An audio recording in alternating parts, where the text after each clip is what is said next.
Have you ever, stopped and wondered if the news you're seeing right here at home could maybe be influenced subtly by our own government? Like, in ways similar to how other countries push their messages abroad. It's a really interesting question, maybe a bit unsettling at first glance. Right. But it actually leads us down this fascinating path, looking into a really pivotal bit of American law and history. It really does. So today, we're doing a deep dive into the Smith-Mundt Act. This was a landmark law from way back in 1948. And it was basically America's original firewall against the government pushing its own messages domestically. Yeah, the no domestic propaganda rule, essentially. Exactly. So our mission here is to unpack how this law built up that wall, that barrier between U.S. government info campaigns and the American public. And then, crucially, look at how its rollback in 2013 pretty much blurred those lines, especially now, in the digital age. It's not just some dusty old law. It really gets to the heart of trust, information flow, and this new reality we're in, this sort of borderless information war. And for this deep dive, we're leaning heavily on some great source material, right? Specifically, an analysis of the Act itself. Yes, exactly. A detailed analysis by Chris Abraham, which really helps trace the law's journey, from its post-World War II start all the way through its big update, the modernization. So it gives that context, the changes, how it all fits into the bigger picture of global information stuff. It really does. It provides that historical backdrop, the legislative nitty-gritty, and helps us see how a country like the U.S., committed to democracy and openness, has tried to handle the sheer power of information, both outwards, on the world stage, and inwards, at home. Okay, so let's dive in. Let's go back to 1948. Yeah. Can you paint a picture for us? What was the world like then, and how did that whole atmosphere lead to this act being created? Absolutely. So picture this. The world's still catching its breath after World War II, a war that showed, brutally, just how powerful psychological warfare and mass communication could be. Yeah, the impact was huge. Huge. And even as things settled, a new fight was brewing. The Cold War, this big ideological struggle. And everyone understood that information, strategic messaging, well, it was going to be a weapon just as potent as any tank or bomb. Makes sense. So, the U.S. Information and Educational Exchange Act, that's its official name, soon known as Smith-Mundt, was born right into that climate. Lawmakers had the lessons of wartime propaganda fresh in their minds. Very fresh. So the need to project American values, push back against the Soviet bloc ideas, that must have been front and center. A clear external focus for the act then. Precisely. The main goal, stated right up front, was external. It gave the U.S. government, mostly the State Department, the green light to create and spread information and cultural programs abroad. Okay, so things like promoting American values, democracy, countering what other nations were saying. Exactly. Think of it as America's big global PR push, winning hearts and minds, building understanding, shoring up alliances. It let agencies like the Voice of America, VOA, broadcast widely, share news, American culture with people overseas. But here's the fascinating bit, maybe the most important part of the original act. It allowed this outward push. But what was the crucial counterbalance? Second part, the safeguard they insisted on for messages aimed inward at Americans. And that's where they drew that really clear line. The act explicitly forbade using those same tools, the messages, the techniques developed for foreign audiences, turning them inward on the American public. So it wasn't just a side note. Oh, no, not at all. It was a core principle, a deliberate legal barrier. They wanted to shield U.S. citizens from their own government's messaging machine inside the country. Lawmakers got it the power to shape opinions abroad could easily become the power to manipulate at home, and they absolutely wanted to prevent that. And this ban wasn't just theoretical. It came straight from the hard lessons of World War II, right? What specific examples of wartime propaganda really stuck with lawmakers? Absolutely. The logic was very practical, learned the hard way during the war. The U.S. saw firsthand from both sides, Allied and Axis, just how potent propaganda could be, almost terrifyingly so, shaping morale, public opinion, even firing up or demoralizing troops. Could you give some examples? Sure. Take the Axis side. You have the infamous Tokyo Rose, actually a few different English-speaking women broadcasting for Radio Tokyo. Their shows were insidious. They'd play popular American music, then weave in cynical comments about the war, about soldiers' wives back home being unfaithful. It was pure psychological warfare, playing on fear and loneliness. Wow.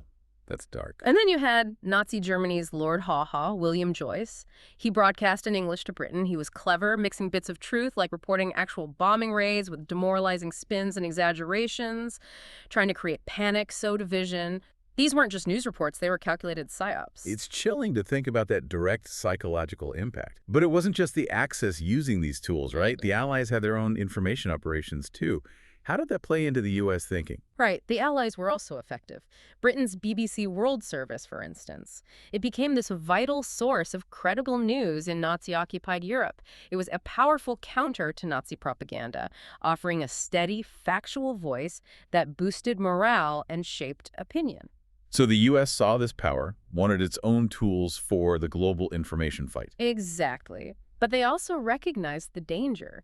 If foreign enemies could manipulate populations with information, imagine how much more effective, how much more dangerous that manipulation could be if it came from your own government. So that was the core fear. Mm-hmm. Domestic manipulation. Yeah. How did they think that would damage public trust if it wasn't prevented? That was the absolute heart of it. Lawmakers deeply understood that if agencies like the State Department, maybe even the CIA, could legally run info campaigns inside the U.S., it would just shred public trust. Trust in government, yes, but also, crucially, trust in the media. How so? Well, think about it. If people couldn't tell the difference between independent news reporting and stuff produced or pushed by the government, every news story, every piece of information becomes suspect. Right. How could you trust what you read or heard if you thought your own government might be behind it, trying to sway you? So it was about protecting that separation between independent journalism, which is supposed to hold power accountable, Right. and government communication, which could easily slide into propaganda. Precisely. It was about building and keeping that public trust. The fear was that blurring those lines would erode the very foundation of an informed public in a democracy. They wanted a legal guarantee, basically, that Americans could assume their government wasn't making the news or entertainment they consumed at home just to shape their politics. And this firewall, as our source calls it, wasn't just symbolic, it was strict. Incredibly strict, designed to be a real bureaucratic wall. The rules were super clear, meant to enforce that separation, keep the domestic information space, clean. For instance, Voice of America, VOA, a key part of U.S. international messaging, could beam its shows, its news, its cultural stuff into places like Cuba, the USSR, China. No problem. But, and this is the kicker, they were legally banned from broadcasting that exact same content into, say, Kansas. wow. Not to Kansas. Not to Kansas. It was a strict geographic and legal line, not just a suggestion. That level of deliberate separation is amazing. So U.S. embassies overseas could hand out pamphlets about democracy, American values. It's really to foreign populations. But those same pamphlets couldn't legally be given out in Los Angeles. No, not in L.A., not anywhere in the U.S. It wasn't just broadcasts. It was any information material created by the government for foreign eyes and ears. It was kept behind this wall. So there was this explicit legal promise baked into the law that Americans were shielded from their own government's info campaigns. You could assume the news at home wasn't government-produced spin. Exactly. It was seen as fundamental to an open, democratic society, a really core principle back then. Okay, let's jump forward now. Decades later.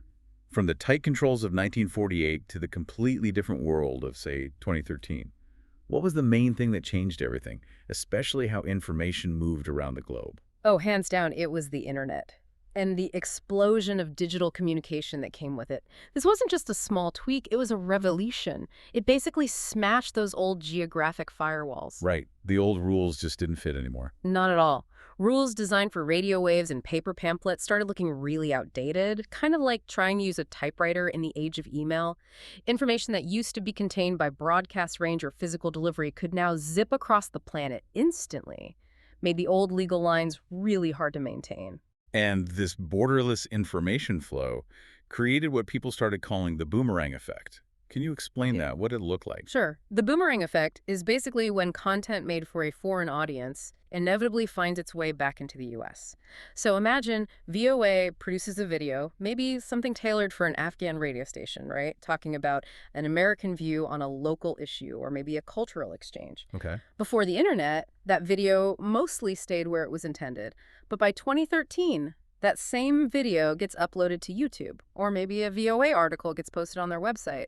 And instantly, it's not just for Afghans anymore. Anyone, anywhere can see it, including someone sitting in Cleveland, Ohio. And social media just threw gasoline on that fire, right? Yeah. Made it even harder to control where things ended up. Totally amplified it. It wasn't even about someone actively looking for it anymore. By 2013, social media algorithms weren't checking passports. They were pushing stuff based on engagement.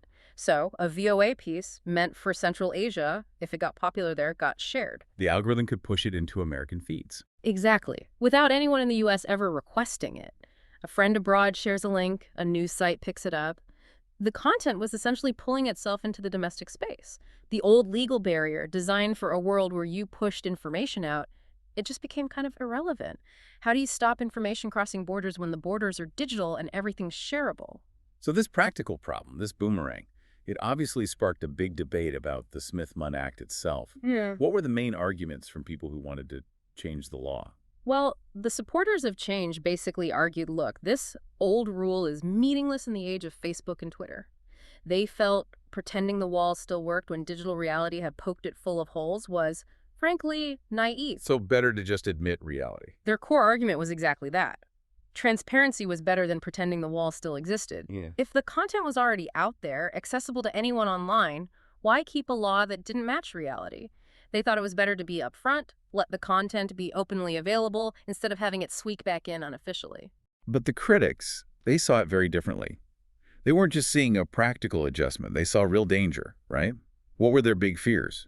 Oh, yeah. Opponents were deeply concerned. They used phrases like opening the floodgates. They saw it as giving a legal green light for U.S. government propaganda to be consumed by its own The citizens. Chinese wall was gone, they said. Exactly. That clear legal separation between foreign messaging and the domestic infosphere gone. Their worry wasn't just about access. It was about legitimizing that access. They feared that killing the ban would normalize Americans consuming government-made messages, potentially dulling critical thinking and damaging trust in independent media even further. A really fundamental worry about the integrity of our information environment here at home. Which leads us right to the change itself.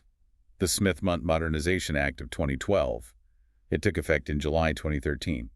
How did this actually change the rules on the ground? Well, it pretty much dismantled the old domestic ban.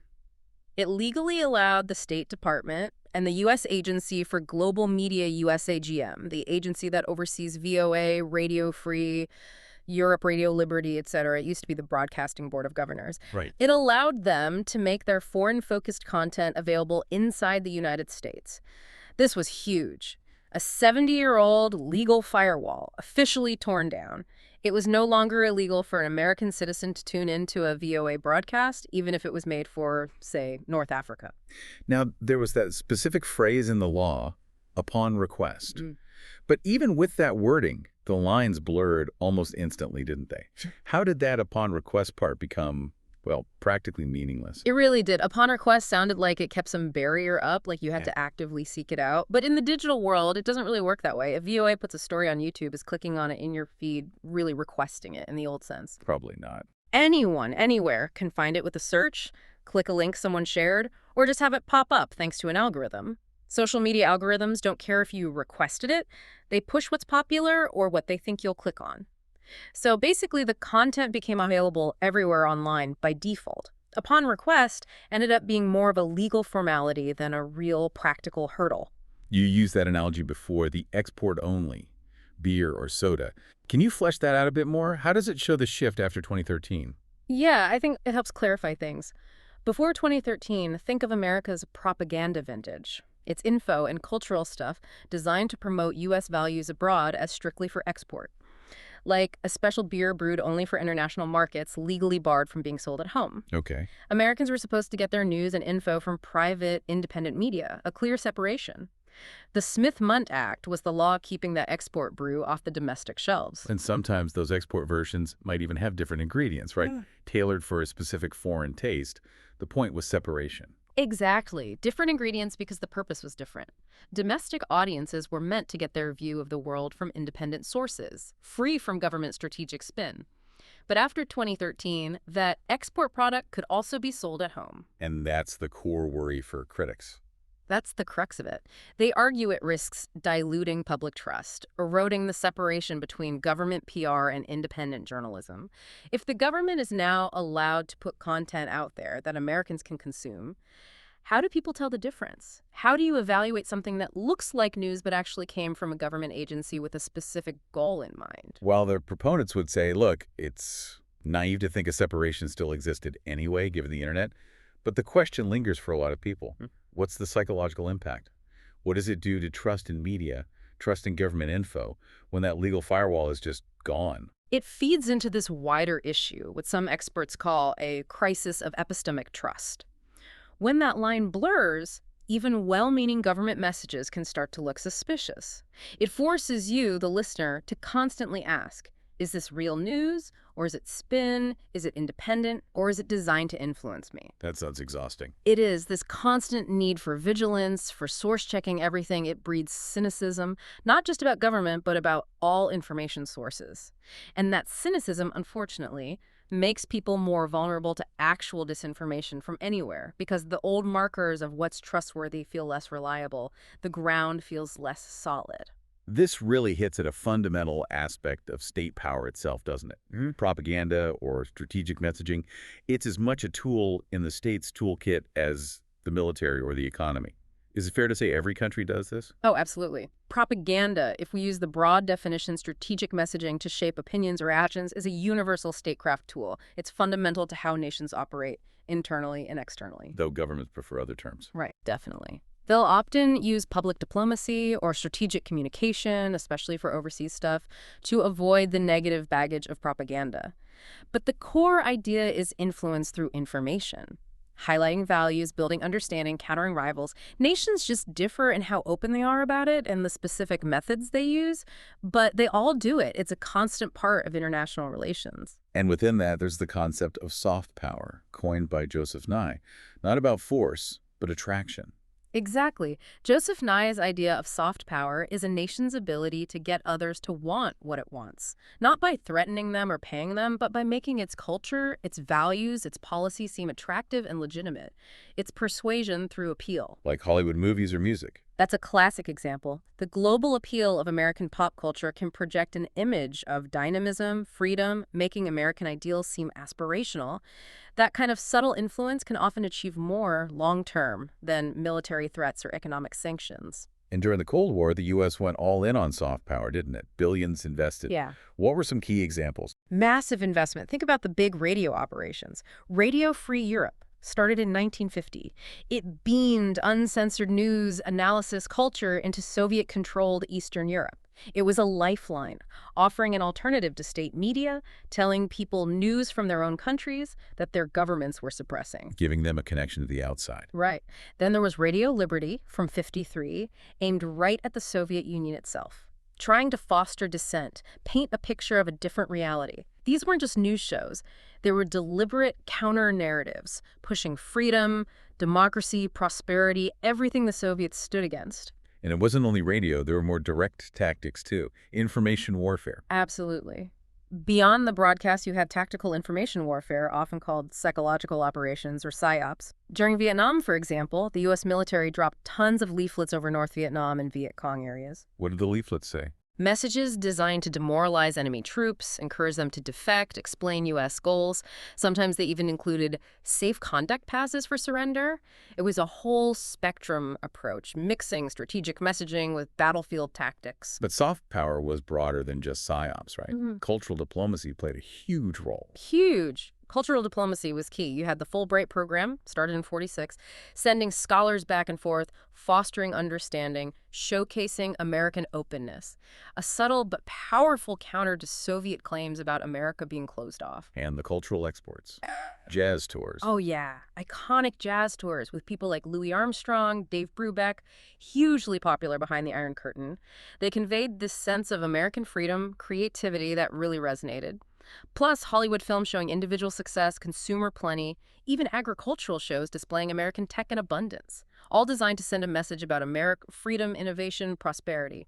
often more effective because it didn't feel like government propaganda. Of course, the U.S. wasn't the only one playing this game. It's global. Other countries have their own playbooks. Absolutely, it's universal. Britain, for example, has the BBC World Service, its global flagship broadcaster. They position it carefully as independent news in dozens of languages. But it serves British interests, too. Undoubtedly. While maintaining journalistic standards, it projects an image of British stability, reliability, democracy. It's often a go-to news source in places where local media is weak or controlled.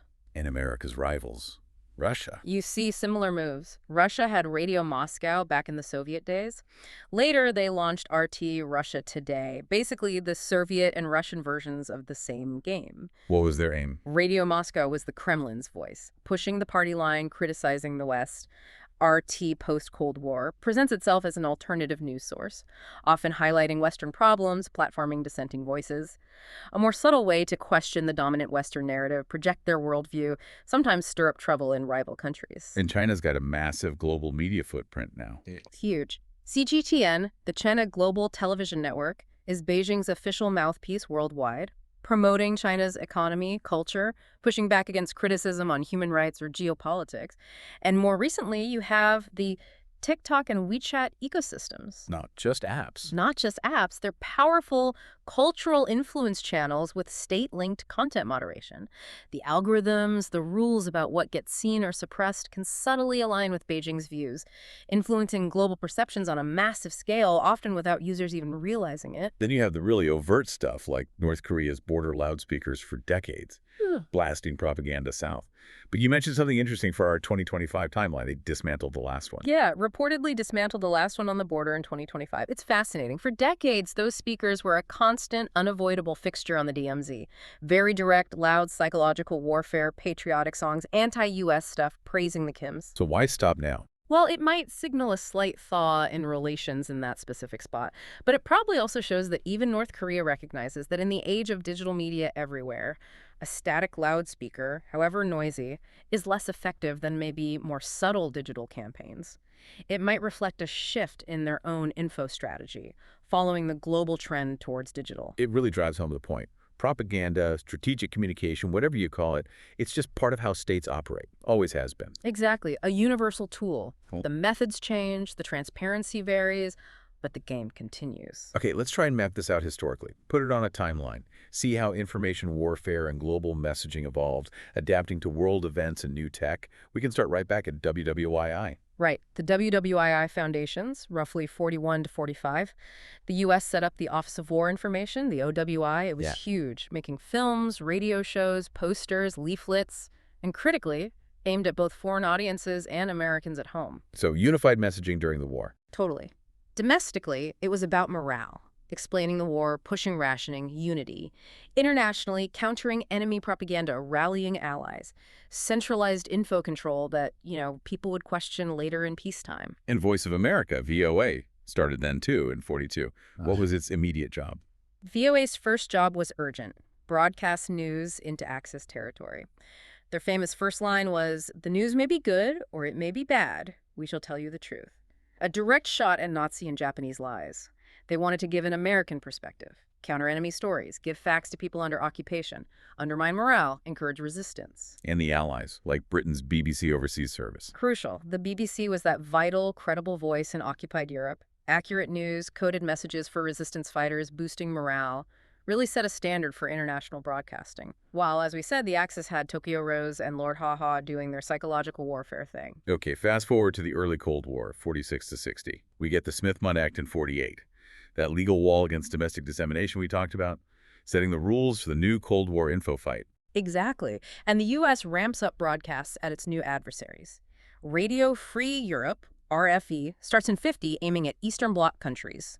Uncensored news, culture, stuff their own governments were hiding. Keeping hope alive, offering an alternative. And Radio Liberty. RL followed in 53, aimed right at the Soviet Union itself, broadcasting in loads of languages across that vast empire. Plus, the U.S. poured money into cultural diplomacy. Jazz tours, art shows, Fulbright scholarships, all subtle ways to showcase American values, freedom, creativity, countering the Soviet narrative. Well, the Soviets had Radio Moscow and Tax News Agency pushing their line globally. Yep. Radio Moscow was the Kremlin's voice worldwide, nonstop, praising communism, slamming capitalism. TSS was the official news agency, super tightly controlled, making sure everything fit the party line. Masters of spin. And the BBC World Service just kept growing its reputation. Became seen as the gold standard for many. Reliable, less overtly propagandistic than others, building trust globally. Moving into the Vietnam era, 60s and 70s, U.S. psyops in Vietnam really ramped up. What did that involve? Very active. You had the Chu Hoi, or Open Arms program, using leaflets dropped from planes, powerful loudspeakers on the ground, special radio stations like Armed Forces Radio, all urging Viet Cong and North Vietnamese soldiers to defect. Promising safety and better treatment. Exactly. Promising food, medical care, safe passage, often featuring testimonials from actual defectors, direct tactical information warfare aimed at breaking enemy morale. And other voices emerged globally in this polarized time. Definitely. Radio Havana, Cuba, starting in '61. That was Castro's fiery voice, especially across Latin America and Africa, spreading revolutionary ideas, supporting liberation movements, offering a stark alternative to the West. And China, Radio International pushed Maoist ideals worldwide, challenging both the U.S. and the Soviets. Real counter-narratives. Then the late Cold War, the 80s, Reagan's Project Truth. What was that about? Reagan took a more aggressive info stance. Project Truth was about directly confronting Soviet disinformation, which was getting pretty sophisticated.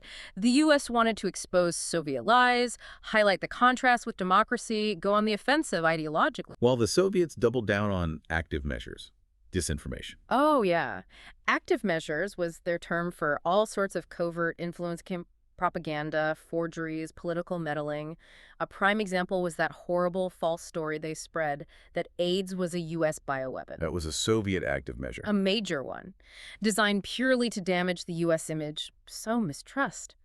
Meanwhile, RRRL expanded, broadcasting into Afghanistan during the Soviet invasion there, trying to counter Moscow's narrative to the Afghan people. Then the Berlin Wall falls, the Cold War ends, the 90s post-Cold War shift, the U.S. Information Agency, USIA, gets disbanded. Right. In '99, its public diplomacy functions mostly got folded into the State Department, signaled a shift, integrating messaging more directly with foreign policy rather than having a separate agency. And we started seeing global news and public diplomacy blurring, like CNN in the Gulf War. Exactly. CNN's live 24/7 Gulf War coverage was revolutionary. It gave everyone this immediate view, but it also became this huge public diplomacy tool, intended or not. The images shaped global perception in real time, showed how independent media could become a channel for influence. And Russia, even while struggling, started rebuilding its international broadcasting, laying the groundwork for RT. Which brings us to the Internet era and the post-9/11 world, 2001-2012. New players like Al Jazeera emerge. Al Jazeera was a game changer, gaining huge reach after 9/11, challenging Western narratives about the Middle East, showed that powerful global media could come from outside the West. Information flow wasn't just one way anymore. And U.S. military information operations expanded in Iraq and Afghanistan. Big time. More localized, sophisticated ops, including covertly setting up and running local radio and TV stations, trying to counter extremist messages, win hearts and minds, often making them look like local outlets. But crucially, this is when the Smith-Mundt firewall really started crumbling online. Content posted abroad was easily accessible at home.